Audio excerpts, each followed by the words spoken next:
అనుకోండి కొన్నేళ్ల క్రితం ఈ గంజలు కానీ లేకపోతే ఈ డ్రగ్స్ కానీ చాలా వేరు, అక్కడక్కడ మాత్రమే కనబడేది. కానీ ఇప్పుడు ఒక 10 నుంచి ఒక 15 ఏళ్ళ క్రితం ఎవరో సిటీలంతా లేకపోతే మంచిగా డబ్బున్న వాళ్ళు లేకపోతే ఇలాంటి వాళ్ళందరూ కూడా చేసేవారు. కానీ రీసెంట్ టైంలో చూసుకుంటే రాష్ట్రం దాటి జిల్లాలకు వచ్చింది, జిల్లాలు దాటి మండలాలకు వచ్చింది, మండలాలు దాటి గ్రామాలకు వచ్చేసింది. సో ఈ గ్రామాలకు వచ్చిన తర్వాత చిన్నోడ పెద్దోడ ముసలోడ అనే తేడా లేకుండా ప్రతి ఒక్కరు కూడా మత్తుకు అలవాటు పడి తన మీద ఆధారపడుతున్న భార్య బిడ్డలు కావచ్చు, తల్లిదండ్రులు కావచ్చు, ఇంకెవరైనా కావచ్చు, వాళ్ళందరూ కూడా రోడ్డు పాలు చేయగలుగుతున్నాం.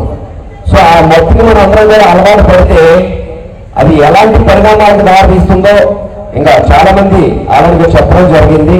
డ్రగ్స్ తాగి సంకనాకి పోకు మామ, డ్రగ్స్ మాయలు పడి పిచ్చెక్కి పోకు మామ. డ్రగ్స్ లోను మొత్తం నువ్వు చూసుకో, అందులోను ఉన్న మజా కాసుకో.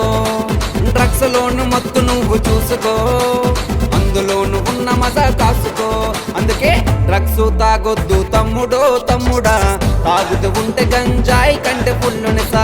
డ్రగ్స్ తాగొద్దు తమ్ముడో తమ్ముడా, తాగుతూ ఉంటే గంజాయి కంటే ఫుల్లు నిసా.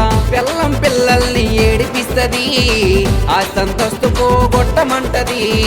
సచ్చే వరకు నిన్ను తాగమంటది, చివరికి కాటి మీద పడుకోబెడతది. డ్రగ్స్ తాగొద్దు తమ్ముడో తమ్ముడా, తాగుతూ ఉంటే గంజాయి కంటే ఫుల్లు నిసా.